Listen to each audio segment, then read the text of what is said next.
I was halfway through the morning paperwork when the first sergeant stepped into the supply office and said, "Staff wants you upstairs. Right now." It was an ordinary sentence, the kind you hear all the time on base. Still, something in the way he said it made me look up. I had a pen in my hand. A coffee ring was drying on the corner of the desk. Outside the window, a fuel truck was rolling past the motor pool slow enough to make the glass hum a little. Everything looked normal. That was probably the part one remember most clearly. Nothing in the room matched the feeling that settled in my stomach. I asked, "Did they say what this is about?" He shook his head once. "Nope." Then he stood there a second longer than he needed to, like he almost wanted to say something else and decided not to. I set the pen down, straightened the stack of forms in front of me, and followed him out. 10 minutes later, I stepped into my commanding officer's office and saw an elderly man sitting in the guest chair in a perfectly pressed dress uniform with 4 stars on his shoulders. For a second, I thought I had walked into the wrong room. My commanding officer was standing beside his desk, quiet in a way that didn't feel casual. The older man turned and looked at me with calm eyes I recognized immediately, even before he spoke. 2 weeks earlier, I had seen those same eyes across the counter of a roadside diner just outside the gate. He said, "Corporal Bennett. Hearing your name spoken by a 4-star general is the kind of thing that seems to slow time down." I remember coming to attention. I remember the smell of floor polish in the office. I remember the flag in the corner barely moving under the vent. And I remember thinking that this had to be connected to the rainy evening when I paid for a stranger's breakfast after his card was declined. What I did not know yet was that a small white receipt from that diner was sitting inside a folder on the colonel's desk. To explain how I ended up in that office, you have to go back to a wet Tuesday evening 2 weeks earlier. I was 26 then, stationed near Camp Lejeune, and that particular week had felt longer than it should have. Not because anything dramatic had happened. It was just the kind of week the Corps can create without trying. Inventory checks that ran late. Vehicle logs that had to be corrected twice.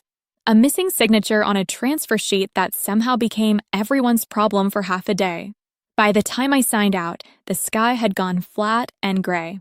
Not dark yet, just dim in that cold coastal way that makes the whole road look tired. Rain had already started by the time I cleared the gate.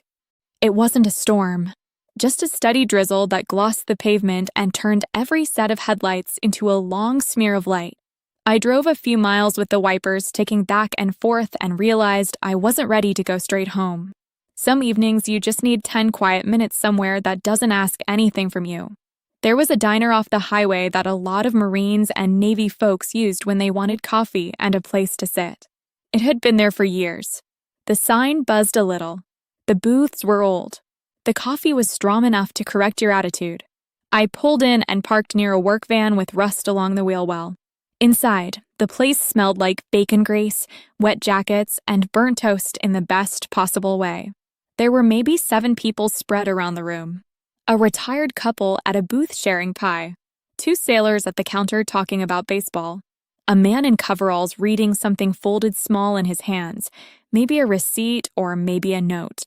The waitress, Donna, had worked there longer than I'd been stationed in North Carolina. She looked at me, grabbed a mug, and said, "Long day." "Aren't they all?" She gave me the kind of smile that means she's heard that answer 1,000 times and still doesn't mind it. I took a booth by the window. The vinyl seat had a split near the edge, and when I sat down, I could feel the cool air coming through the glass. I wrapped my hands around the mug when she set it down. Outside, rainwater was gathering in the parking lot in little silver ripples under the lights. I was about halfway through my coffee when I noticed the older man standing at the register. He was wearing a faded Marine veteran cap. The brim had softened with age, and his jacket still held the neat shape of someone who had spent most of his life hanging things up properly. He stood straight, not stiff exactly, but with a kind of habit you don't lose. Donna ran his card once, then again. I heard the machine give that dull little rejection tone. She lowered her voice, but in a quiet diner some things still carry. "I'm sorry, sir," she said. "It didn't go through." The man looked at the card for a second like maybe he had expected it to correct itself. He didn't get angry. He didn't look embarrassed in any obvious way either. He just went still. That was what got me. He reached for his wallet and opened it. From where I sat, I could see a few bills tucked inside, not enough to cover much.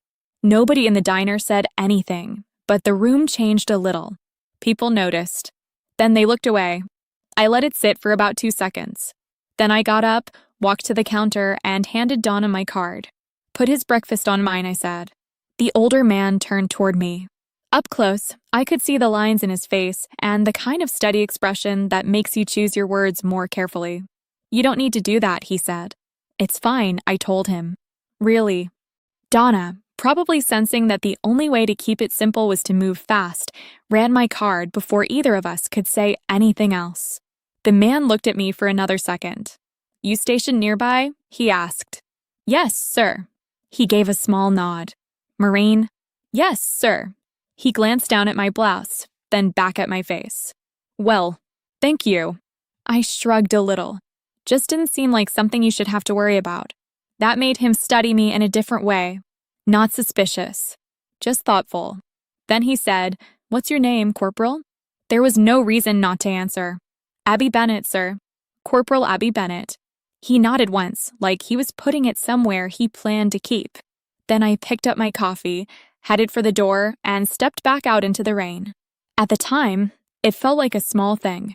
A tired Marine buying breakfast for an older veteran and moving on with her evening. I drove home thinking about morning formation, maintenance logs, and whether I had remembered to lock the side cabinet in supply. I wasn't thinking about the man from the diner.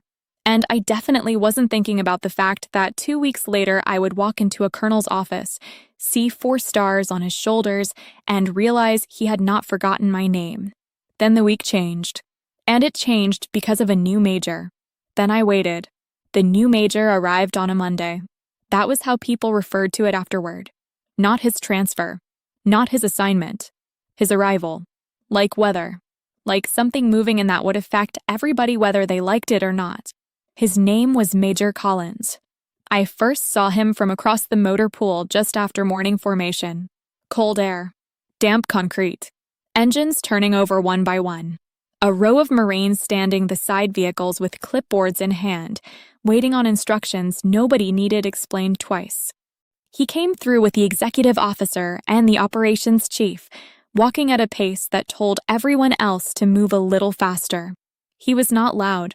That was the first thing I noticed. Men like that are usually not. He had a clean uniform, polished boots, and the kind of controlled posture that says he has spent a long time practicing the difference between being respected and being seen.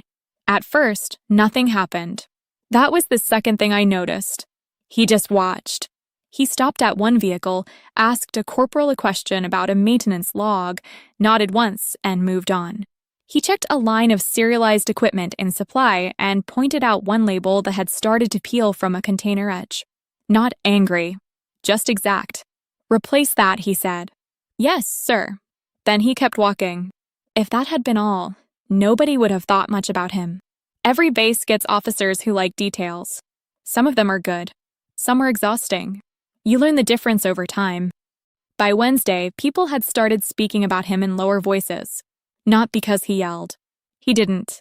Not because he was unfair in any obvious, easy-to-prove way. It was more subtle than that.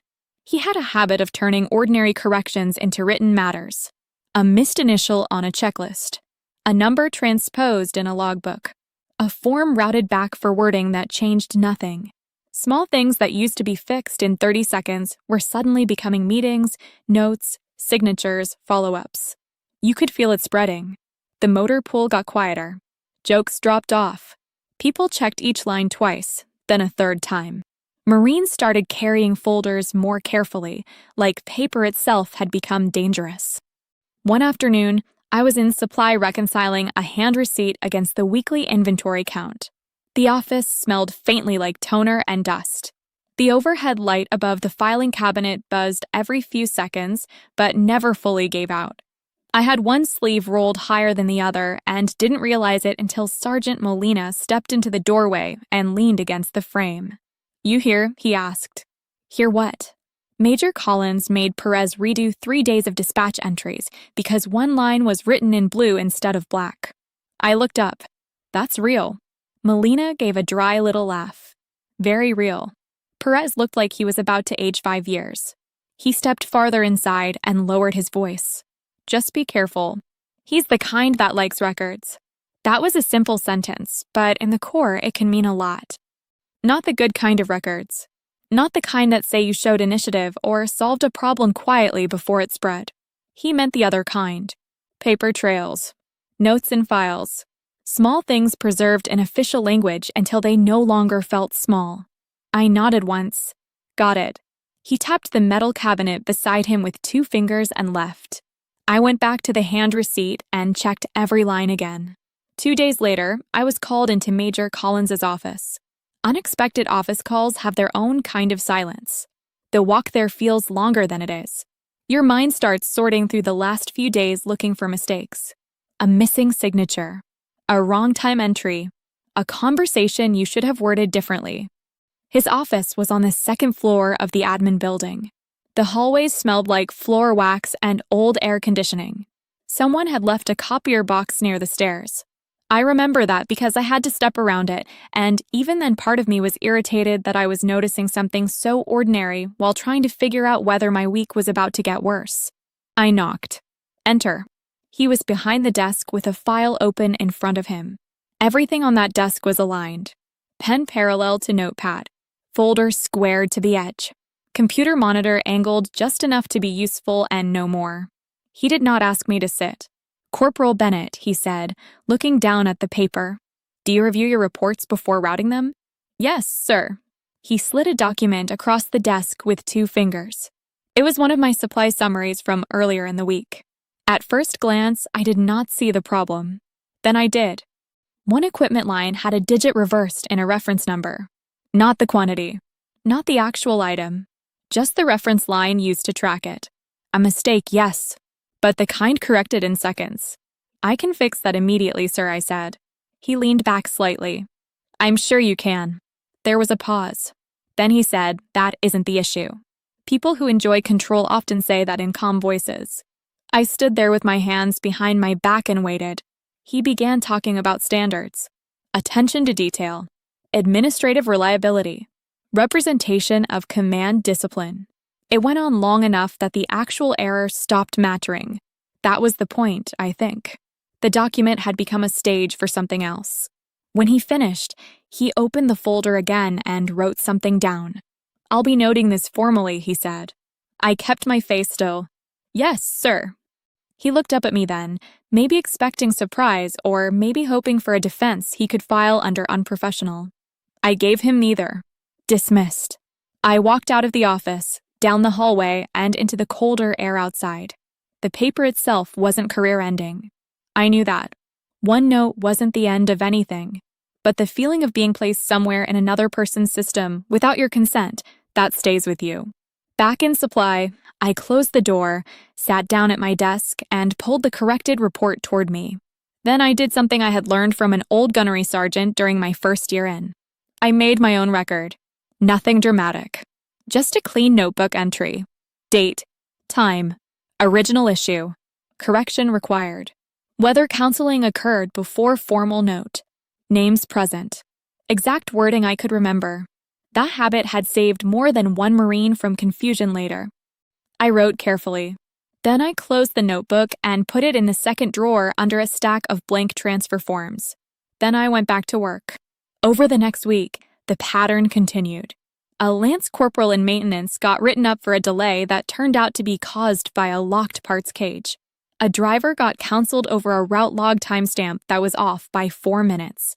A clerk and admin had to resubmit a packet because the labels on the tabs weren't phrased according to some preference that had not existed before. None of it looked catastrophic on its own. That was why it worked. If you complained about one incident, you sounded defensive. If you complained about all of them, you sounded emotional.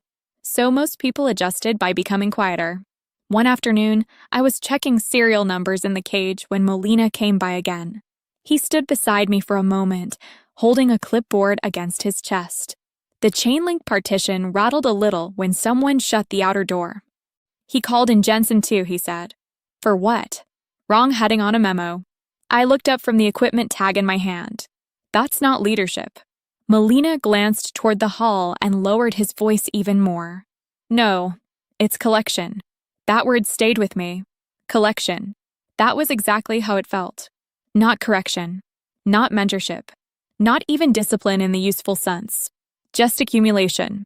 Gathering little pieces of paper and storing them until a person could be reduced to a pattern they never intended to create. That night, I drove home later than usual. The rain had cleared by then, but the roads were still dark and wet in patches under the pines. I remember the inside of the car felt too warm, so I cracked the window and let the cold air in. At a red light, I found myself thinking about the old man from the diner. Not because I expected to see him again. I didn't. It was more that the memory of that evening felt steady in contrast to everything at work. A small thing done quietly. No forms. No record. No audience. Just a person seeing another person in an awkward moment and deciding to make it easier. I thought about how simple that had been. Then I thought about how complicated everything else had become. The next morning, I arrived before sunrise and found an envelope on my desk. No name on the outside. Just my rank and last name written in block letters. Inside was a copy of the counseling note Major Collins had entered, along with a second page listing 2 more administrative concerns tied to reports I had submitted that month. One of them had already been corrected before routing. The other was so minor I had to read it twice to understand why it was there at all. I held the pages for a few seconds and listened to the office around me. Keys tapping. Someone laughing once in the hallway and then stopping. A printer starting up in admin next door. Then I put the papers back in the envelope. I did not react. I did not go looking for anyone. I did not speak before I knew what mattered. Instead, I pulled my notebook out of the second drawer and opened to a clean page. Then I started writing. Then I waited. I have never believed that panic improves a situation. It speeds up your breathing. It makes ordinary details feel sharp in the wrong way. And most of all, it makes other people's decisions seem bigger than they are. So I did what I had been trained to do. I slowed down. I read both pages again. Then I laid them flat on the desk and looked at them the way I would look at a bad inventory sheet. Not emotionally. Structurally. The first note was the one I already knew about. The transpose number on the supply summary. The second was tied to a routing delay that had not happened the way the paper described it. The third was written as continued administrative inconsistency, which sounded official enough until you noticed it referred to a corrected line item that had never left the office in error. That was when I understood something important. This was not random. It was organized. Not sloppy organized. Not angry organized. The careful kind. Language selected to sound reasonable. Timing chosen to make response harder. Small enough to be defended. Repeated enough to become a pattern if no one stopped it. I put the pages back in the envelope and closed the flap. Then I thought in steps. Step 1, make a full private timeline. Step 2, confirm documents, dates, and routing paths. Step 3, do not speak before I can prove what happened. That part mattered most. A lot of people think silence means you have nothing to say. It doesn't. Sometimes it means you are refusing to waste words before the table is set properly. I pulled my notebook closer and started building the timeline cleanly from the beginning. Monday, report submitted at 14:30. Tuesday, corrected reference line before final route. Wednesday, informal question from admin clerk about wording change. Friday, called to Major's office. Then I added what I knew about the other entries. Who had handled the forms. Which desk they passed through. Which one had been returned for revision. Which one had been corrected before submission. I noted times as closely as I could remember them, then marked the places where memory alone was not enough. Those were the places I would verify. I kept writing until the office around me filled up with the normal start-of-day noise. Doors opening. Boots on tile. Someone setting a stapler down too hard.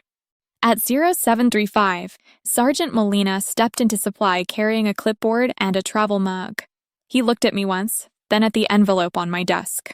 That from admin? He asked. Yes. He did not ask to read it. He didn't need to.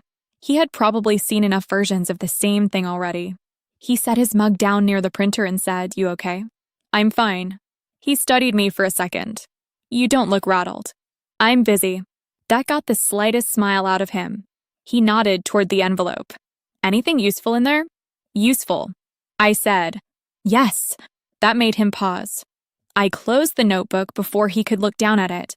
The wording is careful, I said. Too careful. Melina leaned one shoulder against the cabinet. That sounds like you noticed something. I noticed a pattern. He stayed quiet, which I appreciated. I did not show him the notes. Not yet. There is a difference between trust and sequence. I trusted him, but I also knew I needed the record straight in my own hands before I let anyone else step into it. After a few seconds, he picked up his mug again. Well, he said, if you need anything signed that I actually saw, you know where to find me. Then he left. That was useful too. By mid-morning, I had the first confirmation I needed. The routing delay mentioned in the second note was supposed to suggest that I had held a document past deadline. But the admin timestamp showed it reached their desk later than the note implied. Not by much. Enough. Enough matters. I got that confirmation by doing something very boring, which is how a lot of truth turns up. I walked a corrected parts request down to admin, and while the clerk logged it in, I asked, in the most ordinary voice I could manage, whether she still had the routing record from the previous week because I wanted to make sure I was matching the same format. She found the binder, flipped pages, and pointed. There it was. Time in. Initials. Desk transfer mark. I did not ask for a copy. I just read it carefully and fixed it in memory before she turned the page. Back in supply, I wrote it down immediately. 11:38 reached admin later than note states. That one line changed the shape of things. Not dramatically, but enough to prove that at least one formal entry had been written in a way that did not match the process trail. By lunch, I had a second issue confirmed. The corrected line item listed in the third note had never been formally submitted with the error attached. It had been fixed in office before routing. I knew that because I found the draft print with my pen mark still on it in the outgoing tray file, tucked behind a finalized version. I held both versions side by side for a moment under the humming light. One had the error. One had the correction. The official note referred to the first one as though it represented the final state. That was not a misunderstanding. That was selection. I put both papers back exactly where I found them, then made another entry in my notebook. At that point, I could feel something changing in me, but it was not anger. Anger would have made it messy. It was clarity. A system had been used against me in a neat, controlled way. Fine. That meant the answer would also need to be neat and controlled. That afternoon, I was in the cage relabeling a set of serialized tools when Lance Corporal Avery came in looking tired. He was younger than me by a few years and usually talked while he worked. That day, he was quiet. What happened? I asked. He gave a short laugh with no humor in it. Apparently, I used the wrong phrasing in a maintenance annotation. I kept working. Did he counsel you first? No. Straight to a note. I nodded once. Write down the time. What was said? Who else was there? He looked at me. Why? Because memory gets weaker after other people start explaining your day back to you. That landed. He stood there holding a roll of labels in one hand. You writing things down too? Yes. He hesitated. Then he said, Perez is doing the same. I looked up at that. Not because it surprised me exactly. More because it confirmed that quiet people had already begun adapting in the same direction. Good, I said. Avery lowered his voice. Do you think it matters?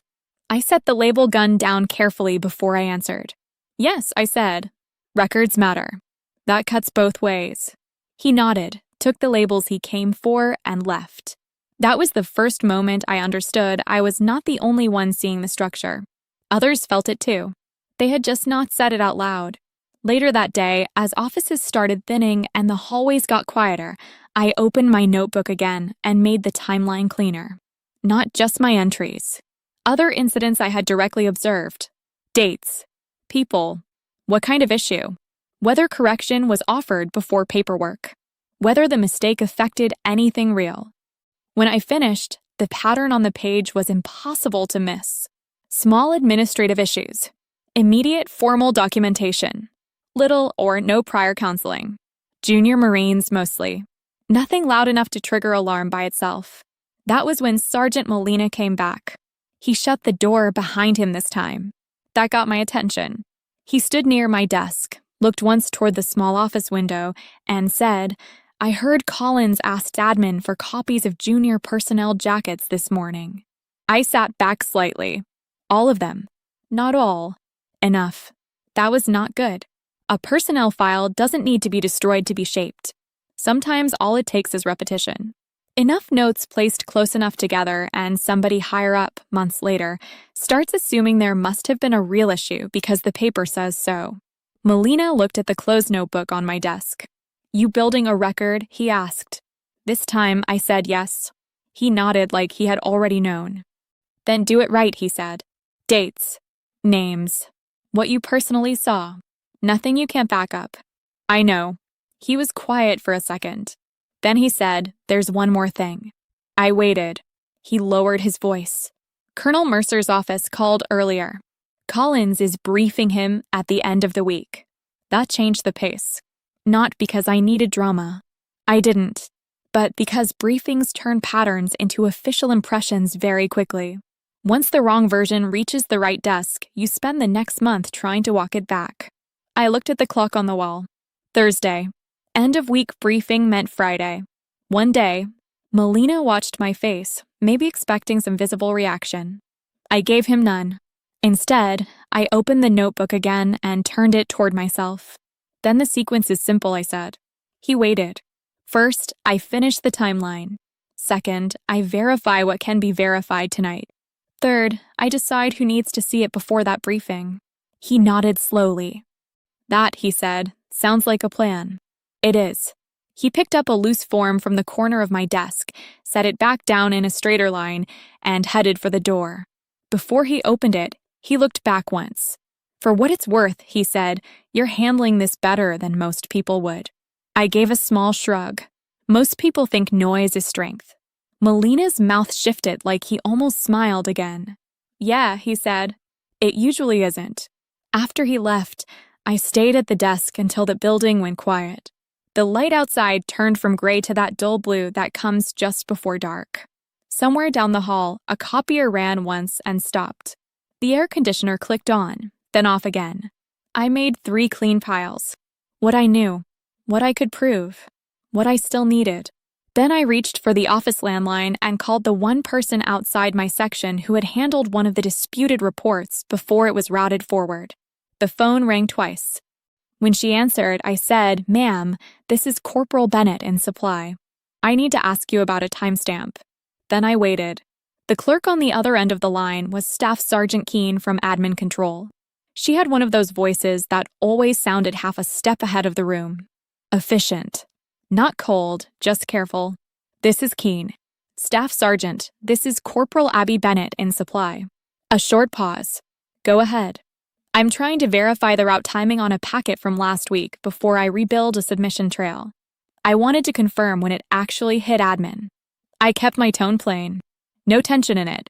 No hint that the answer mattered for anything beyond paperwork. That was intentional.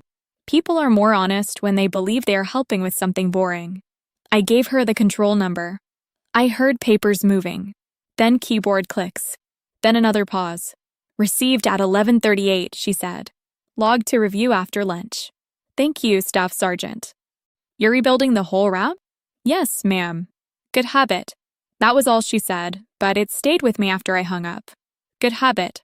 I wrote the time down again in block print beside the earlier note just to make it clean. 11:38 confirmed by SSET Keene, then I underlined it once. Outside, the sky had gone dark. The office window reflected the room back at me. Metal cabinets. Stacks of forms. The little green light on the printer. My own face a little tired, but steady. I sat there and looked at the page for a few seconds. Then I moved to the next step. A lot of people hear the word escalation and think it means confrontation. It doesn't. Not if you do it correctly. Escalation, done right, is order. It means deciding what belongs in writing, who needs to receive it, and in what sequence. It means making the problem smaller and clearer at the same time. So I treated it that way. Step 1. Separate facts from conclusions. Step 2. Isolate only the items I could support. Step 3. Route upward without emotion. I took out a clean sheet of paper and started building a simple summary. Not a complaint. Not a speech. Just a record. Subject: clarification of administrative counseling entries reference. Supply summary dated, routing packet, corrected line item under that. I listed 3 points. First, one counseling entry described a routing delay that did not match the recorded admin intake time. Second, one cited issue referred to a draft version corrected before final routing. Third, no prior counseling had been given before formal action in either case. That was it. No adjectives. No accusations. No motive. I knew better than to decorate the facts when the facts were already enough. When I finished, I read it twice and removed one sentence that sounded too interpretive. Then I rewrote a line so it relied on the timestamp instead of my own memory. By the time I stood up from the desk, the building was nearly empty. I locked the summary in my drawer, turned off the desk lamp, and went home. The apartment was quiet when I got there. I lived alone then, in a small place 20 minutes from base with thin blinds and a kitchen light that buzzed faintly when you first turned it on. I set my keys in the same bowl I always used, took off my boots near the door, and stood there for a second in my socks, listening to the refrigerator hum. That was the moment most people imagine the emotion shows up. It didn't. What showed up was routine. I reheated soup. I folded the clean towel I had left on the counter that morning. I rinsed out a coffee mug and left it upside down to dry. Small things. Useful things. Things that kept a room feeling like it still belonged to me. Then I sat at the table with my notebook and copied the timeline one more time, neater than before. There is a calm that comes from rewriting something clearly. By 10:30, I had a packet for myself. Timeline. Verified points. Names. Dates. Open questions. I clipped it together and slid it into a plain folder. Then I went to bed. The next morning, I got to base before sunrise. The air was colder than it had been all week. You could smell wet pine and diesel near the lot. The eastern edge of the sky had just started to pale when I stepped into supply. The envelope from the day before was still where I had left it, tucked under a stack of dispatch sheets. At 0645, I made coffee. At 0652, I printed the summary. At 0700, I checked the colonel's open door policy hours posted outside the admin corridor. Friday, 0900 to 10:30. That was enough. I did not need drama. I needed sequence. At 0715, Sergeant Molina came in carrying 2 clipboards and a look that told me he had already heard half the building talking about something. "You're in early," he said. "So are you." He set the clipboards down and looked at the printed paper near my keyboard. "That the thing?" "Yes." He didn't reach for it. "You routing it?" "I'm considering it." He watched me for a moment, then gave one small nod. "Good." I leaned back in the chair. "He's briefing the colonel today." "I know. He may get there first." Molina shrugged slightly. "Then get there cleaner." That was exactly right. Not faster. Cleaner. A rush story sounds defensive. A clean record sounds useful. I folded the summary into the plain folder and wrote my name and rank on the tab. Nothing else. At 0740, Lance Corporal Avery appeared in the doorway again. He looked like he had slept badly. "You got a second?" he asked. "Yes." He stepped inside and shut the door halfway behind him. "I wrote my note down," he said quietly. "Like you said." "Good." He held a folded page in one hand, but didn't offer it to me. Perez did too. And Jensen. I looked at him. "Did they tell you to tell me that?" "No, then why are you telling me?" He shifted his weight. "Because it feels like something's happening. And because you seem like the only person not guessing." That was a fair answer. I said, "Keep your notes. Keep them factual. Don't compare stories. Don't embellish. Don't pass copies around." He nodded immediately. "That important?" "Yes," I said. "If this turns into noise, it helps the wrong person." He absorbed that. Then he asked, "Are you filing something?" I thought for half a second and decided he deserved a truthful answer with boundaries. "I'm clarifying the record." That seemed to settle him more than any promise would have. He left a minute later, and I went back to work until 08:45.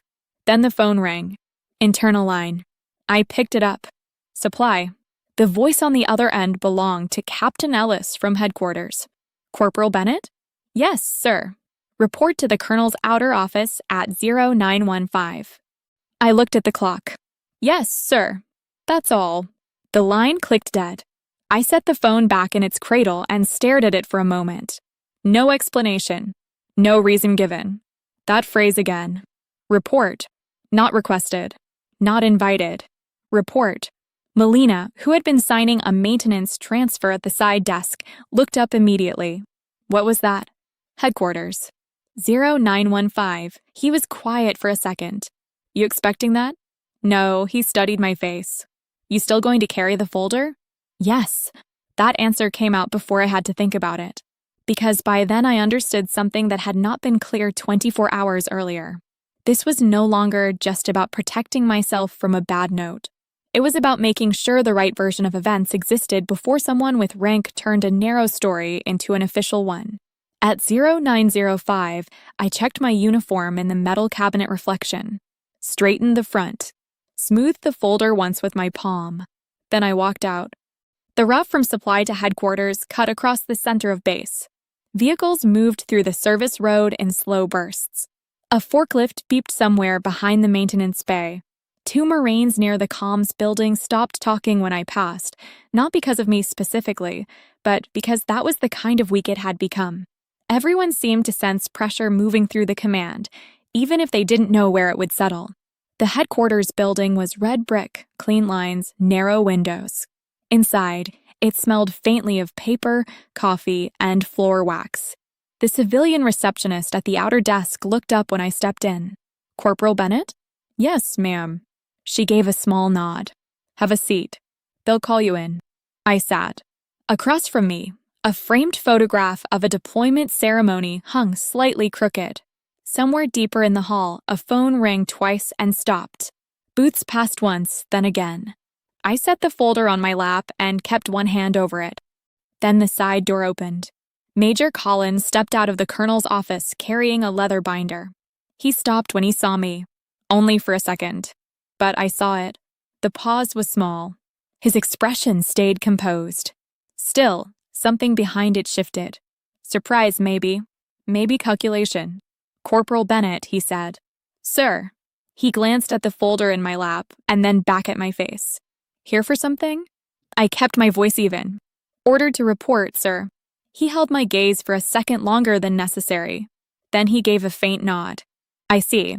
There are moments when a room changes without anybody raising their voice. That was one of them. He adjusted the binder under his arm, turned, and walked down the hall without another word.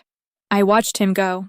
Not because I was intimidated, because I wanted to remember exactly how surprised he looked. A minute later, the receptionist stood and opened the same door he had just exited. Corporal, she said, the colonel will see you now. I stood up, picked up the folder, and stepped inside. The colonel's office was quiet in a way that made small sounds stand out. The door closed softly behind me. Somewhere near the window, the vent moved a corner of the flag just enough to notice. On the desk, 2 folders sat side by side, both closed, both aligned. A coffee cup rested on a coaster near the colonel's right hand. No clutter. No wasted movement. Colonel Mercer looked up at me and said, Corporal Bennett, have a seat. That alone told me this was not a routine correction. Junior enlisted Marines do not usually get invited to sit in meetings that could affect command paperwork. I sat carefully, folder still in hand, and placed it on my lap. The colonel did not speak right away.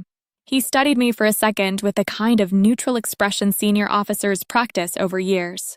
Not hostile, not warm, just controlled. Then he said, you were asked to report because your name came up this morning in an administrative review. I kept my voice even. Yes, sir.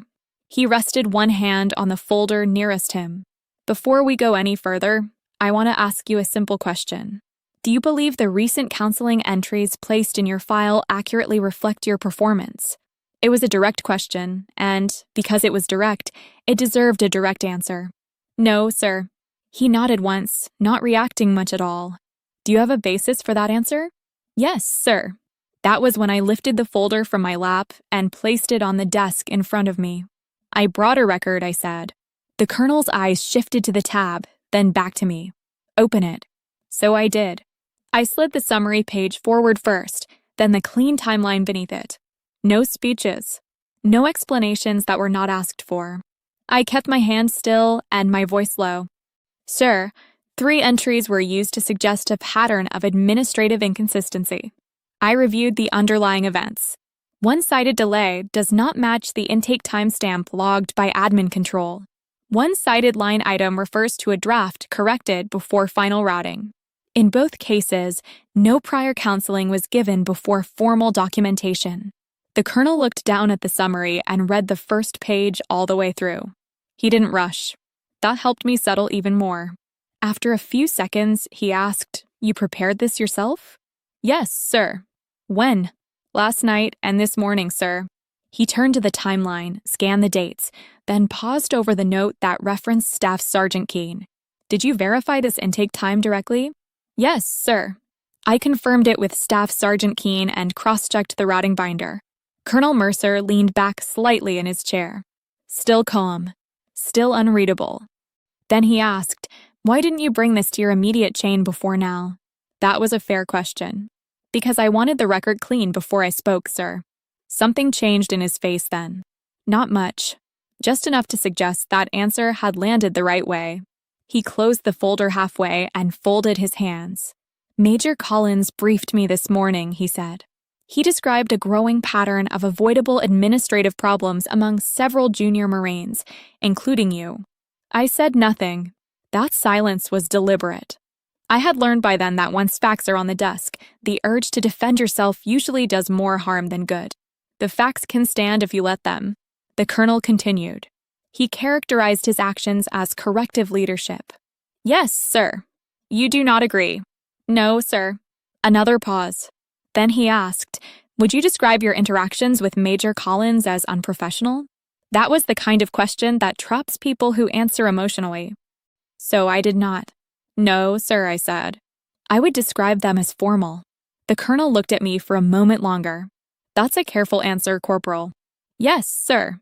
He glanced down at the summary again. Then he pressed a button on the phone at the corner of his desk. "Send Major Collins back in." The line clicked, and the room returned to silence. I sat with my hands still, the open folder between us. A few seconds later there was a knock. "Enter." Major Collins stepped back into the office, carrying the same leather binder. He stopped when he saw me still seated there with documents open on the desk. His eyes moved first to the colonel, then to the papers. "Sir," Colonel Mercer gestured to the chair across from me. "Sit down, Major." He sat. Not quickly. Not slowly either. Just carefully. The binder stayed in his left hand until he realized he would need both hands free. Then he placed it on the corner of the desk beside him. The colonel did not waste time. "Major Collins," he said, "a question has been raised regarding the accuracy and basis of recent counseling entries placed on Corporal Bennett and other junior Marines." Collins's expression remained composed. "Sir, all actions taken were consistent with maintaining standards."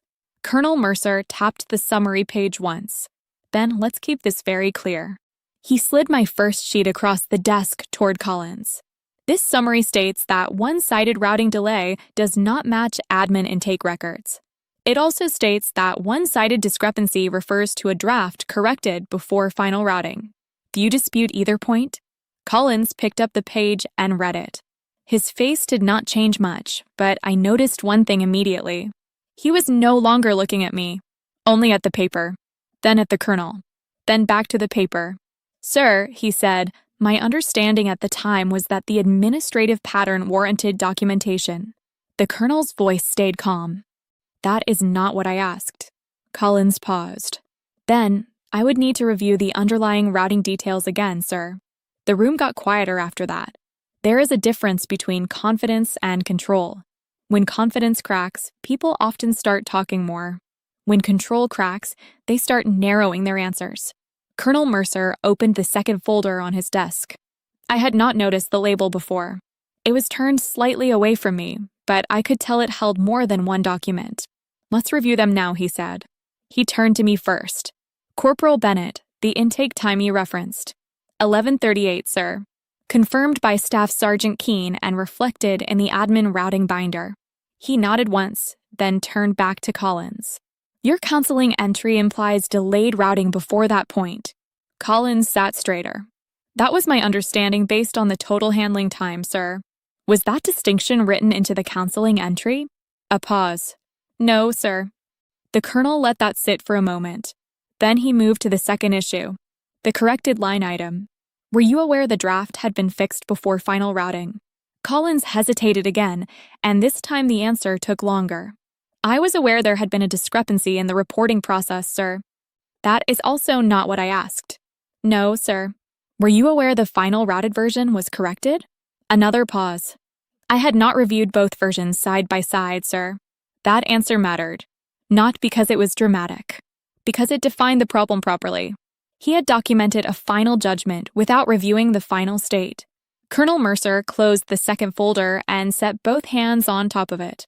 Major Collins, he said, do you believe formal administrative action should be based on completed review?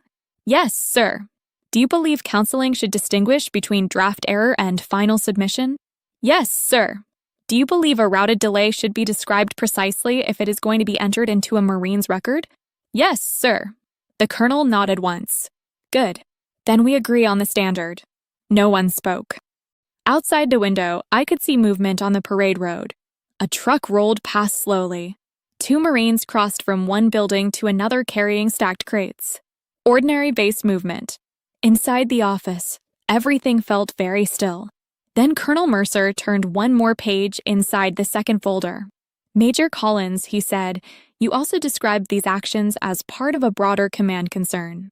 Since that statement affects more than one Marine, I reviewed additional entries this morning. That was the first time Collins looked genuinely uncertain. He didn't interrupt. The colonel continued. Several of the recent counseling records follow the same pattern. Minor issue. No documented prior correction. Immediate formal action. In more than one case, the operational impact appears negligible. Collins drew a slow breath. Sir, with respect, standards matter. Yes, Colonel Mercer said. They do. His voice never rose. But standards without judgment become distortion. That sentence stayed in the room a moment. Collins tried again. Sir, my intention has been to establish discipline. Colonel Mercer nodded once. I'm sure it has. Then he looked directly at him and said, but intention does not replace accuracy. That was the point when the shape of the meeting changed. Up to then, Collins had been answering as if he could still steer the discussion back toward philosophy. Standards, discipline, expectations, useful words, but broad ones. Now the discussion was smaller than that. Specific, documents, timing, review sequence. That is where people lose room to hide. The colonel turned to me again. Corporal Bennett, he said, before these entries were filed, were you given direct corrective counseling on either of the 2 disputed points now before me? No, sir. He looked at Collins. Major. Collins answered after a short pause. No, sir. The colonel sat back. No reaction. No speech. Just a long, measured breath. Then he said, very well. He reached for the phone again, pressed another line, and said, please ask Staff Sergeant Keene to come to my office. He released the button and looked at both of us. We will confirm the routing record now. That was when I understood the meeting had crossed a line that mattered. No one was arguing anymore. The room had moved into verification. And once a senior officer chooses verification over theory, the truth usually gets very plain very fast. A minute later, there was another knock at the door. Then I waited. Enter, Colonel Mercer said. Staff Sergeant Keene stepped into the office with a small binder in one hand and the kind of expression people wear when they know they have been called into a senior officer's office for a reason they have not been given. She came to attention. Staff Sergeant Keene reporting as directed, sir. At ease, the colonel said. I need you to confirm an intake time on a routed packet from last week. Yes, sir. He gave her the control number. She opened the binder without hesitation, turned 2 pages, then ran one finger down the log. "Received by admin control at 11:38, sir," she said. Colonel Mercer glanced at me once, then at Major Collins. "Thank you, Staff Sergeant. Was that the first recorded intake on that packet?" "Yes, sir." "And is there any notation here indicating prior delay attributable to Corporal Bennett?" Keene checked again. "No, sir." The colonel nodded. "Thank you. One more question. If a packet is corrected before final routing, would the draft version normally be treated as the filed submission?" "No, sir," she said immediately. "The final routed version is the controlling document." That answer landed harder than anything else that morning, even though her tone never changed. The colonel thanked her and dismissed her. She stepped out, the door closed, and the office went quiet again. Major Collins sat very still across from me. Colonel Mercer folded his hands on the desk and looked at him for a long moment before speaking. "Major Collins, the record is now clear on both issues raised here today." "Yes, sir." His voice had changed. It was still controlled, but some of the certainty was gone. The colonel continued. "At minimum, 2 formal entries were written in ways that did not accurately reflect the underlying documentation. In both cases, no prior corrective counseling was given. In one case, the routing description was imprecise. In another, the documented issue referred to a draft rather than the final submission." Collins nodded once. "Yes, sir." "Do you dispute any part of that summary?" "No, sir." That was the moment the outcome became inevitable. Not dramatic. Not loud. Just inevitable. Colonel Mercer opened the second folder again and read from a page inside. "I also reviewed 5 additional counseling actions initiated during your first 3 weeks on this command. I found the same general pattern: minor administrative issue, immediate formal documentation, and limited evidence of proportional corrective effort beforehand." He looked up. "Do you understand my concern?" "Yes, sir." "State it." Collins drew a slow breath. "That I relied too quickly on formal administrative action, sir." "Too quickly," the colonel said, "and too broadly." "Yes, sir." I sat without moving, hands folded once in my lap, and watched the meeting settle into what it had become. This was no longer about me. It was about process, judgment, and whether an officer had used the system correctly. Colonel Mercer reached for a blank sheet, wrote a short note across the top, then signed his initials beneath it. When he finished, he set the pen down in a straight line beside the paper. "Effective immediately," he said, "all recent counseling entries affecting Corporal Bennett are suspended pending formal review." He turned his head slightly toward me. "Those entries will not be used for adverse evaluation purposes unless and until they are revalidated." "Yes, sir." Then he looked back at Collins. "In addition, I am directing a command-level review of the counseling actions you have initiated since your arrival. During that review, no further formal administrative actions against junior Marines in your section will be entered without prior review through this office. Is that understood?" "Yes, sir." The colonel's expression did not change. "You are not being relieved today, Major, but you are being restricted from unilateral corrective documentation pending review. There is a difference." "Yes, sir." That difference mattered too. The Corps does not always move by spectacle. Most of the time it moves by limits, signatures, and who is allowed to authorize what next. Colonel Mercer continued in the same measured tone. "You will provide my office, by 1600, a full list of formal counseling actions initiated by you since arrival, with supporting basis for each. Where draft versus final documents are involved, both will be included. Where prior verbal correction occurred, the date and witness will be identified. If no such prior correction occurred, that will be stated plainly. Yes, sir. No argument. No excuses. Just yes, sir." The colonel let the silence sit for a moment after that. Then he said, "Major Collins, leadership is not measured by how efficiently you generate paperwork. It is measured by whether your judgment strengthens the Marines under you or narrows them." Collins looked down once at the desk. "Yes, sir. I expect better judgment going forward." "Yes, sir." Colonel Mercer nodded toward the door. "You may go." Major Collins stood, came to attention, and left the office without looking at me. The door shut softly behind him. For a few seconds, nobody spoke. The room felt different then. Lighter, but not casual. More ordered than before. The uncertainty had been taken apart and put into categories. That was enough. Colonel Mercer turned back to me. Corporal Bennett. Yes, sir. You handled this correctly. Thank you, sir. You did not overstate. You did not speculate. You brought documentation. Yes, sir. He closed the folder with my summary inside it and tapped it once with 2 fingers. That matters. I nodded once. He studied me for a second and then asked, Who told you to prepare your own record? No one this time, sir. This time? Yes, sir. An old gunnery sergeant at my first unit told me that if something important happens quietly, write it down before someone louder explains it for you. That got the faintest change in his expression. Not quite a smile, but close. That, he said, was good advice. Yes, sir. He pulled one of the suspended counseling sheets from the desk stack and placed it aside from the rest. These will be reviewed properly, he said. Until then, you continue your duties as normal. Yes, sir.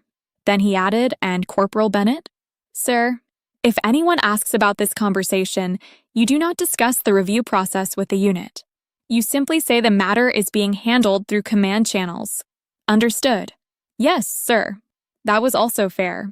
A clean resolution stays clean because fewer people turn it into gossip. He gave one short nod. Good. You're dismissed. I stood, came to attention, and left the office with the same folder I had carried in, though it felt lighter now. Out in the hallway, the normal sounds of headquarters were still going on. Phones. Footsteps. A printer working somewhere behind a closed door. Through the front windows, I could see Marines moving between buildings in the cold morning light. Base life had not changed at all. And yet, for me, something had. Not in a triumphant way. Not in the way stories usually try to make these things feel. It was simpler than that. The record had been corrected before it hardened. That was enough. As I crossed back toward supply, Sergeant Molina was coming up from the motor pool with a clipboard under one arm. He saw my face, searched it once for an answer, and fell into step beside me without asking anything right away. We walked in silence for a few yards. Then he said, Well, I kept my eyes ahead. The entries are suspended pending review. He let out a breath through his nose. That's better than I expected. There's a command review now. He nodded once. On him. On the pattern. That answer made him glance at me. Clean wording, he said. Accurate wording. That got the smallest smile out of him.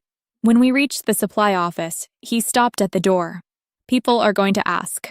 I know. What are you going to tell them? I opened the door and set the folder on my desk. That command is handling it. He nodded. Good answer. Then he headed back out. By afternoon, the shift in the building was already noticeable, even though no public announcement had been made. Major Collins did not come through supply. No new counseling notes appeared. Admin requested copies of finalized routing trails from multiple sections, which told me Colonel Mercer's office had already started pulling the full picture together. At 1540, Lance Corporal Avery stopped by carrying a parts form. He looked like he wanted to ask 10 different questions and had enough sense not to ask any of them directly. He handed me the form. Need your initials here. I signed it and handed it back. He stood there a second. Then he asked, very carefully, everything okay? I met his eyes and gave him the only answer he needed. It's being handled. He nodded slowly. And that was enough for him too. By the end of the day, I took my notebook out of the drawer, added one final entry to the timeline, and closed it. 0900 to 1000. Review initiated through command. Disputed entries suspended. Further action pending formal assessment. Then I put the notebook away and shut down the desk. Outside, the air had gone colder. The sky was turning that pale evening gray that settles over the lot before dark. Marines were still moving equipment. Engines were still running. Somewhere across the yard, somebody laughed at something I couldn't hear. I stood beside my car for a moment with my keys in my hand and let the day settle. The matter wasn't over exactly.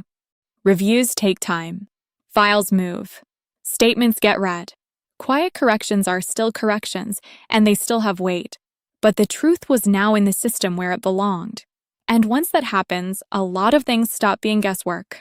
I got in the car, started the engine, and drove toward home. Halfway to the gate, my phone buzzed on the passenger seat with a message from a number I recognized from the diner. It was Donna. The text was short.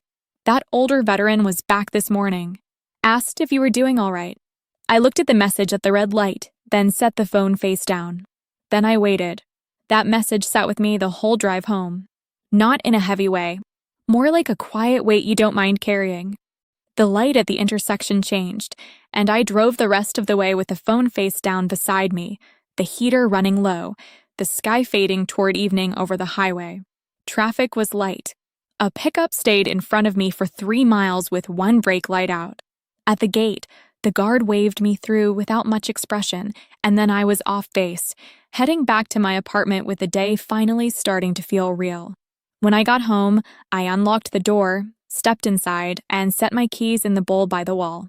The apartment was still exactly how I had left it that morning. Clean counter. Folded dish towel. One mug in the drying rack. There was something reassuring about that. After a day like that, it helps when a room stays honest. I changed out of uniform, put water on for tea, and opened the window over the sink for a minute just to let the cold air in. Outside, I could hear a car door shut somewhere in the lot and a dog barking twice, then stopping. Normal sounds. Small sounds. I made chamomile tea, not because I particularly loved it, but because it gave me something warm to do with my hands while the day settled into order. Then I took my notebook out one last time. I sat at the kitchen table under the yellow light and read through the whole timeline from the beginning. The rainy diner. The first counseling note. The timestamps. The meeting. The review. Line by line. I didn't add much. Just one final note at the bottom of the page. Record corrected before pattern hardened. Then I closed the notebook and put it back in the drawer where I kept things that mattered. That was the part one needed. Not victory. Not revenge. Just closure. A clean ending to a situation that could have gone another way if I had panicked, spoken too soon, or trusted the wrong version of events to fix itself. A few days later, I stopped by the diner again. It was late afternoon. Clear sky this time. No rain. The sign still buzzed a little. Donna was carrying a coffee pot from one booth to another when I walked in, and she smiled the second she saw me. There she is, she said. I smiled back. Evening, Donna. She poured coffee before I asked and pointed me toward the same booth by the window. The place smelled the same as always. Coffee, bacon, old vinyl, fryer grease. A man at the counter was talking too loudly about fishing conditions. 2 younger Marines were sharing fries and arguing about whether one of them had missed a turn on the way in. I sat down and wrapped my hands around the mug. Donna came by after a minute and lowered her voice a little. He did come back, she said. The veteran? She nodded. Sat at the counter. Asked if you were all right. I looked down at the coffee for a second. What did you tell him? That you were fine. Just busy. She smiled a little. He seemed satisfied with that. That sounded right. I asked, did he say anything else? Donna leaned one hand on the booth. Just said some people show who they are when life is inconvenient. I let that sit there between us for a second. Then I nodded once. That sounds like him. She patted the table lightly and went back to work. I stayed there longer than I meant to, not thinking hard, just sitting, watching headlights move past the front window, listening to silverware clink in the kitchen, letting everything return to normal size. That is what most real endings feel like. Not dramatic, not cinematic, just your own life becoming recognizable again. The review moved through command over the next few weeks, quietly and the way those things usually do.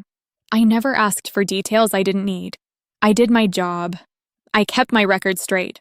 The atmosphere in the unit changed little by little. People spoke more freely again.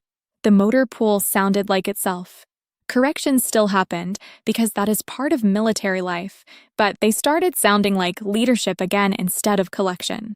Major Collins stayed in the command for a while, but not in the same way. The limits placed on his paperwork held.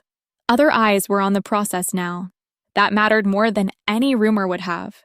And I carried something useful away from all of it. Not that kindness gets rewarded. That's too simple and usually not true. It was something quieter than that. Small decisions matter. Records matter. Silence matters too, when it is used correctly. And sometimes the difference between being buried by a system and being protected by it is whether you know how to write things down before someone else writes them for you. A month or so later, Sergeant Molina stopped by my desk near the end of shift with a folder under his arm and said, "There's a new lieutenant coming in next week." I looked up from the inventory sheet I was balancing. "That's so." He nodded. "Young. Smart, probably. No idea yet what kind." I signed the bottom of the page and set the pen down. Molina stood there another second and said, "You'll know inside a week."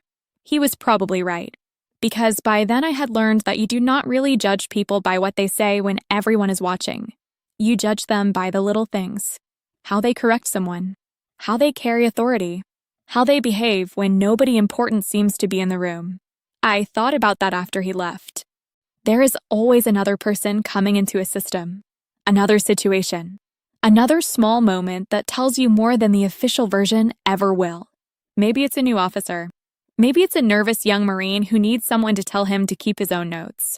Maybe it's just somebody standing at a diner counter trying not to look embarrassed while a machine rejects a card in front of strangers. You never really know which moment is the important one while it is happening.